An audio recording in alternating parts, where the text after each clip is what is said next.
ભગવાન વ્યાસજી બદ્રીનારાયણ ની અંદર વિશાળ નામના ક્ષેત્રની અંદર ઉદાસ થઈને બેઠા છે ને એવા સમયે અસંતોષથી યુક્ત વ્યાસજીના આશ્રમની અંદર નારદજીનું આગમન થયું છે. નારદજીને આવેલા જોઈ અને એ જે કથા થઈ છે, સુતજીને શૌનકાદિ ઋષિમુનિઓ કહે છે, ભગવાન આ કથા ક્યારે થઈ? સુત સુત મહાભાગ વદનો વદતાંબર કથા ભાગવતીમ પુણ્યા યદા ભગવાન છુત કસ્મિન યુગે પ્રવૃત્તેયં સ્થાને વા કેન હેતુના કૃતઃ સંચોદિતઃ કૃષ્ણ કૃતવાન સંહિતાની. ભગવાન વક્તાઓમાં તમે શ્રેષ્ઠ છો સુતજી, તમે ભાગ્યશાળી છો. આ પુણ્યશાળી કથા સુખદેવજી મહારાજ પાસે કેવી રીતના પહોંચી? આ કથાના સર્જનનું કારણ શું? આ કથા કયા યુગમાં થઈ? આ કથા શાના કારણે થઈ?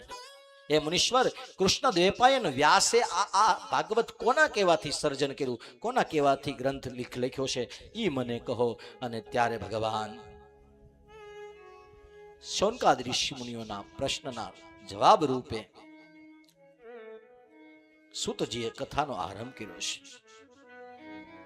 દ્વાપરે સમનુ પ્રાપ્તે તૃતીયે યુગ પર્યયે જાત પરાશરાદ યોગી વાસવ્યાં કલયા હરે.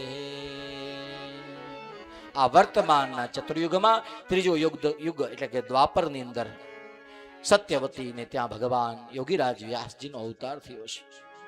એ વ્યાસજીએ 17 પુરાણોની રચના કરી.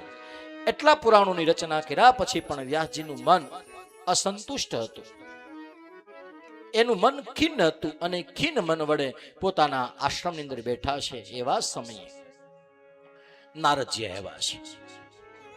ઉદાસ રહેલા વ્યાસ નારાયણને નારદજીએ પ્રશ્ન કર્યો છે કે તમારું મન અને શરીર આમ બહારથી દેખાય છે સારું, પણ હકીકતમાં વ્યાસજી મને એવું લાગે છે કે તમને કંઈક ચિંતા છે, કંઈક ઉપાધિ છે, કંઈક વ્યાધિ છે, કંઈક ઘટે છે. એટલા માટે જો તમે મને કહેવા માંગતા હો તો હું તમને કહું છું કે મને સમજાવો, મને કહો આ ચિંતાનું કારણ શું છે? સનાતન બ્રહ્મ તત્વનો વિચાર કરનારા હે વ્યાસ નારાયણ, તમે આટલા બધા પુરાણો, આટલા બધા જ્ઞાનની ગોષ્ઠીઓ કરીને દુનિયાની અંદર તમે વ્યાસ થઈને ફરો છો, આટલું બધું લખ્યા પછી તમને અસંતોષ કેમ છે? ત્યારે વ્યાસજીએ કીધું છે કે તમે જે મારા વિશે કહો છો એ બધી વાત સાચી છે. 17 પુરાણો, ખટશાસ્ત્ર, ઉપનિષદ ઘણું બધું લખ્યું છે, પણ મને શાંતિ આપે એવો કોઈ ગ્રંથ દેખાતો નથી. એટલા માટે નારદજી, મારા મનને સંતોષ મળે એના માટે મારે શું કરવું જોઈએ? વ્યાસજીને નારદજીએ કીધું તમે બધુંય કર્યું, પણ ભગવાનના કીર્તનનો મહિમા હજી તમે વર્ણવ્યો નથી. અને કળયુગમાં તો કીર્તન જ મેન છે ને ભગવાન. આ કળયુગની અંદર ન તપસા યત ફલમ નાસ્તિ તપસા ન યોગે ન સમાધિના. ભાગવતજીના મહાત્મ્યમાં લખ્યું છે કળયુગમાં તપ કરવાથી નહીં મળે, જપ કરવાથી, યજ્ઞ કરવાથી, સમાધિમાં બેસવાથી મળશે કે નહીં મળે એમાં પ્રશ્નાર્થ છે.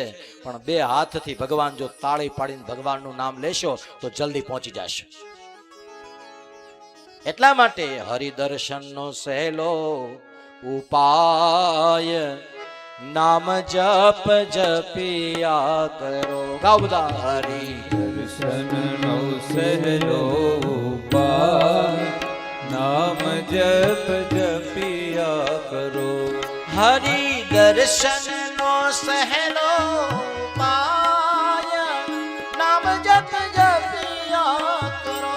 હરિદર્શનનો સહેલો ઉપાય નામ જપ જપિયા કરો. એથી ધારેલા એ પહોંચાય નામ જપ જપિયા કરો.